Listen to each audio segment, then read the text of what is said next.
प्रश्न। भाषा क्या है? मनुष्य को भाषा का ज्ञान होना क्यों जरूरी है? उत्तर। भाषा मनुष्य तथा संसार के बीच में संबंध स्थापित करने वाली एक अमूल्य निधि है, जिसके बलबूते मनुष्य सभ्यता और संस्कृति की सीढ़ियों पर चढ़ता हुआ आज उन्नतशील मानव के रूप में स्थापित हुआ है। मैक्स मुलर ने ठीक ही लिखा है कि भाषा यदि प्रकृति की देन है तो निस्संदेह यह प्रकृति की अंतिम और सर्वश्रेष्ठ रचना है, जिसे प्रकृति ने केवल मनुष्य के लिए ही सुरक्षित रखा था। यद्यपि सभी प्राणी अपनी विभिन्न प्रकार की ध्वनियों का प्रयोग करते हैं, किंतु मानव में इनके प्रयोग हेतु विलक्षण प्रतिभा का संयोजन इसलिए हो जाता है क्योंकि मनुष्य चिंतनशील प्राणी है। यहाँ भाषा के स्वरूप को निम्न बिंदुओं द्वारा समझेंगे। ये डायग्राम है। भाषा का स्वरूप। नंबर 1 ज्ञानार्जन का मूल स्रोत। नंबर 2 संप्रेषण का माध्यम। नंबर 3 सामाजिक अंतक्रिया का साधन। नंबर 4 चिंतन का माध्यम। नंबर 5 संस्कृति का आधार। नंबर 6 साहित्य का आधार। नंबर 1 ज्ञानार्जन का मूल स्रोत।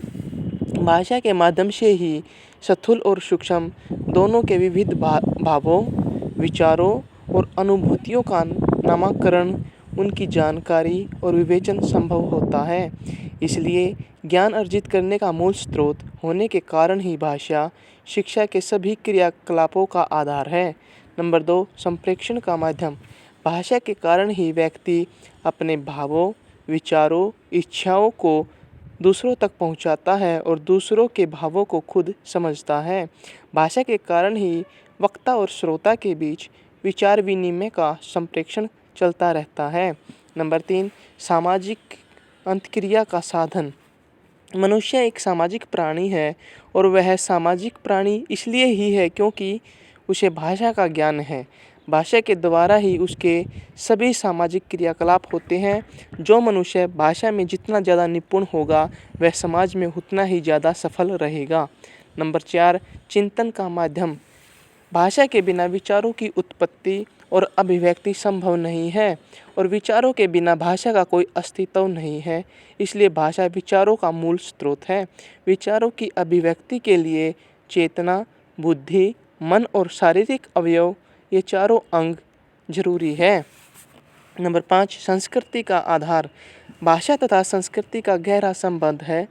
संस्कृति सामाजिक क्रियाकलापों के परिणाम स्वरूप निर्मित, विकसित तथा समृद्ध होती है और भाषा व्यक्ति को उसके परिवार व समाज से परंपरा के रूप में प्राप्त होती है, जो उसके अस्तित्व का महत्वपूर्ण पक्ष होती है। लियोनार्ड ब्लूमफील्ड ने भाषा के सांस्कृतिक महत्व को स्पष्ट करते हुए कहा है, किसी भी मानव समुदाय को परखने के लिए हमें उसकी भाषा को समझना आवश्यक है।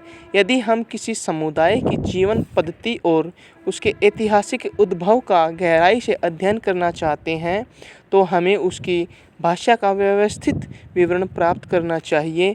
मानव जाति के संबंध में कुछ भी जानने के लिए विभिन्न समुदायों की भाषा का ज्ञान अवश्य अपेक्षित है। नंबर 6 साहित्य का आधार। साहित्य एक रचना है जो भाषा के कारण ही संभव है, क्योंकि मनुष्य अपने विचारों को भाषा के द्वारा साहित्य सर्जन करता है। साहित्य समाज का दर्पण होता है।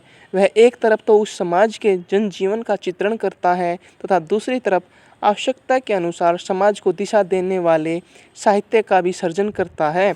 साहित्य हमारे मन में उदात्त विचारों की सृष्टि करता है तथा मानवीय जीवन को उन्नत बनाने की प्रेरणा देता है।